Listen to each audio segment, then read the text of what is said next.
ladies and gents, welcome to War Thunder with Mags. Now I had an interesting question arrive in my inbox the other day. A subscriber of mine was asking, with Gaijin stating that the US will likely be the next nation implemented for ground forces, how did I feel about US Era 1 ground attackers and how competitive they'll actually be inside of a mixed combat environment? Now, the question was aimed squarely at US Era 1 and Era 2 ground attackers and bombers, and it was a very hard question to answer because I skipped most of those aircraft. Besides a few rounds in the PBY Catalinas, I jumped things like the Dauntless and the TBFs very early on, right when I first created the account. The US line was the first line that I started working on. In a way, that turned out to be a very good thing. In the email in question, the subscriber specifically mentioned the SBD-3 Dauntless, which I'm flying here as an aircraft that was completely inferior to ground attackers in other nations, either as a dive bomber or as a ground attacker doing machine gun strafing. I only ever have flown one battle in this aircraft. I probably unlocked the SBD-3 the day I created the account for War Thunder, and yet I still have 9 free repairs. So I figured I would take this as an opportunity. I'd bring the SBD out into a battle in realistic, in completely stock format, and see exactly how much damage I can do before I'm taken out in the match.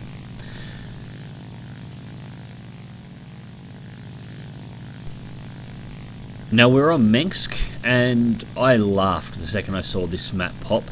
First time trying to bring an aircraft, a stock aircraft, out to do a ground attack test. This map is ideal for ground attackers and dive bombers. Everything is just spaced beautifully to allow for climbs in between targeted attacks. Everything is lined up in nice neat rows, perfect for ground strafing. It's an ideal ground attack map. Now the SBD's forward firing armament is two 7.62mm, and you see me using them here with the default ammunition belts, as I haven't unlocked the new belts. This aircraft is in stock format. It also has a defensive gunner with a single 7.62. It has an interesting firing arc. It can only fire 5 degrees up at its lowest point out the rear of the aircraft, so it cannot be used to attack ground targets behind you unless you are in a climb. One thing I found incredibly interesting about the SPD was its payload. It comes with two 100s that sit just underneath the wings that release together in a single tap. The second tap will release the 500 that is centre mounted. This is the stock bomb load for this aircraft, however there are no alternative bomb loads available. This is all you get. Now, two 100s will most certainly pop a light tank, it'll most certainly pop a light pillbox, and a 500 will quite easily destroy even a heavy tank if you can lay it on target perfectly. I did find it interesting, however, that there were no variable armaments available. Now, my attack on the town here has not gone as cleanly as I would normally like. I'm still getting used to the SBD. It does wallow around a little bit at low speeds, and it's with a lot of turning and a lot of manoeuvring, it does drop to low speeds pretty fast. However, I have just managed to kill the artillery line in front of the town. I'm just cleaning up the last of the AAA that is now in the area. It still amuses me that for the longest time you've been able to shoot directly through buildings. Buildings will not clip ammunition in direct fire to take out targets, and this is still the case now. It's something that's going to have to be looked at very closely in the near future, as this clipping issue is causing problems for some tanks. As you can see here, I just shoot straight through the roof of the house to take out the target, and I'll do it again on the next AAA. Just getting back to altitude. Just checking to make sure this is my last target to eliminate. It is worth noting, the sandbags that surround the AAA now actually do act as sandbags and armour, so you have to put the shots in the hole at the top. If you impact the sides of the sandbag rings on the AAA or any of the artillery targets, they will just soak the bullets. So with the first town cleared, it's time to move on to the second town just to the east of the runway.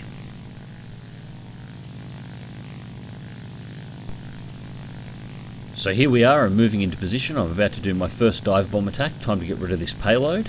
Now I messed it up here. I went straight for the big pillbox because this is obviously the most valuable target, but the two 100s aren't enough to pop a standard pillbox. They'll take out a light pillbox fine, but as you can see, they impacted straight on top of it and didn't kill it. I should have used those two 100s to pop one of the light pillboxes just to the left of that one, and then turned around and delivered the 500 as I do here, to dive bomb the heavy pillbox. I potentially missed out on a valuable pillbox kill here. Just relining back up. Deploy the air brakes, nose down, on target, release, pull up. Give it a split second after I've released the bomb to allow the bomb to fall away from the aircraft before pulling up, of course. And now it's time to go back to soft targets. And there, that pillbox down there, that's the one I should have used the two 100s on. So that was a dirt by me. But with the bombs released, the plane is feeling much lighter and much more nimble now. Time to go about getting rid of the rest of these AI. As you can see there, took quite a few rounds because I was actually impacting the sandbags rather than impacting the hole in the top of the sandbags. I had to elevate my aim to take that kill.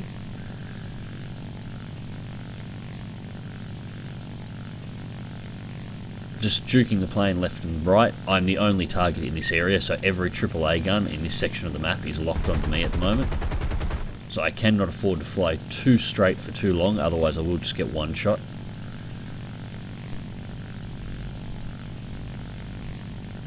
Lining up the next one, as you saw with the last AAA emplacement, put the round straight in the top and it only takes 5 or 6 and you'll actually take out the AAA. I'll do it again here.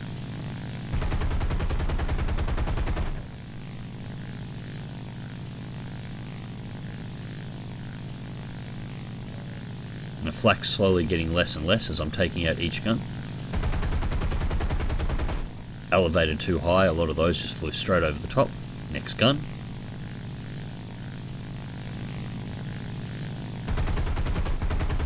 Straight in the top, moving on. And this is the key to successful ground attack. Just line all your targets up in a nice straight line and just hit them one after the other until they're all eliminated. You can usually clean out entire rows if you get the right angle in a single pass. Artillery's out of the way. And that's all the AAA in the town gone. So now time to turn out and head towards the runway just next door.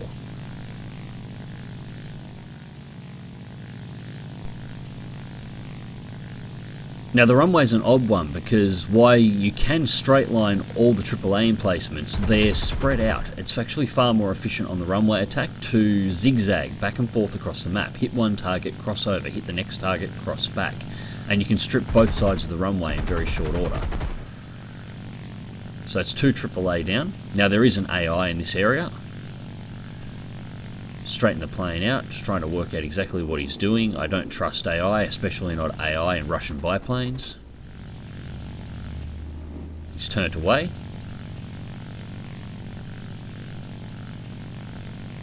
This is the only air-to-air contact I have in this entire match.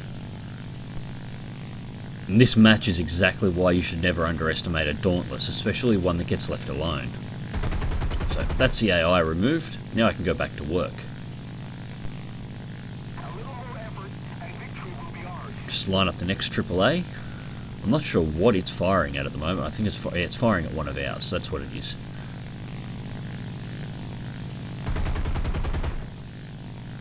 That's my 20th kill so far.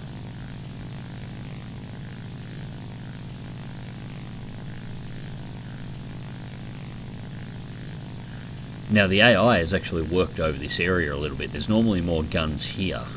Unfortunately, I've just about stripped the entire area out. So take out that one next. And there's an artillery gun just there, and there's another AAA. Take that one. Now you see I use the air brakes fairly heavily. It's the easiest way to control your speed in the SBD, just tapping the air brakes, or actually with any aircraft that has air brakes, just tapping them immediately arrests your speed, allowing you to line up a perfect shot and a perfect kill without having to throttle your engine down and have to get RPMs back up to pull away. Now I just pulled out the distance to allow me time to turn the plane all the way around so I can line these targets up in a nice straight line.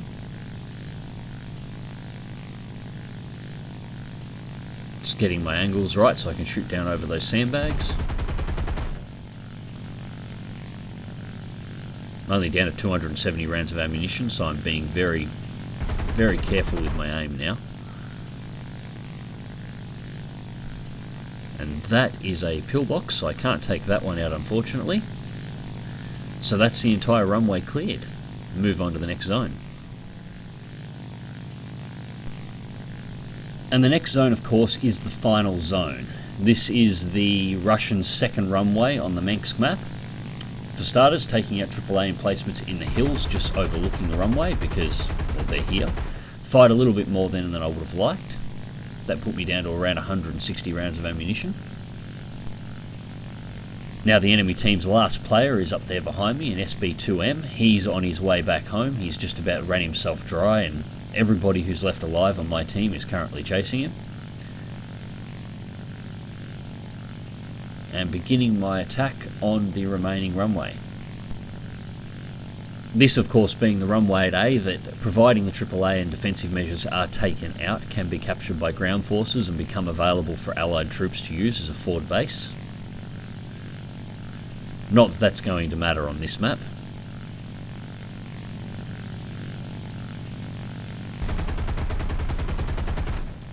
Target out. Get altitude for a better attack. Trying not to fly straight, doing a little bit of a yo-yo here to avoid AAA. At this point I'm pretty sure the AI is determined to kill me. The shots seem to be getting a lot closer, a lot faster. I'm not going to put the nose down for that gun fast enough. Changing attack angle high and wide. Come back down on this AAA. I think somebody's had a go at this runway too. I seem to remember there normally being more emplacements around here, but there wasn't this time. I'm not sure if one of the Allied fighters had managed to get over here and give it a working over beforehand, or whether or not AI had been here too. It could also be, I guess, that the maps might spawn lower levels of defensive fire on maps against lower level aircraft. I've only really played Minsk on at least Era 3. And that's it, drums are dry. Last kill down, 29 in total. But all the AAA emplacements around A have been eliminated, so I turned back for base, head back to try and get a reload on the guns, but it was never going to happen. That SB-2M's got 4 fighters chasing it at the moment. It was only a matter of time before it got shot down, and match over. So to show that I wasn't kidding with the SBD being stock in that match, this is the upgrades I got for that one battle.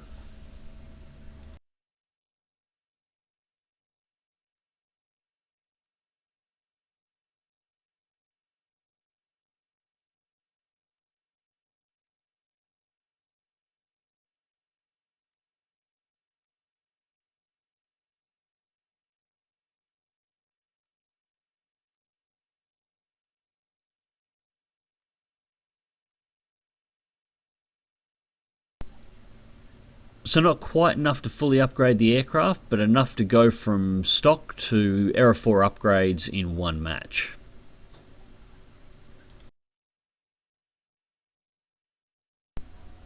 And the results for the match, well, first place for the team, 1 AI air kill, 29 ground kills.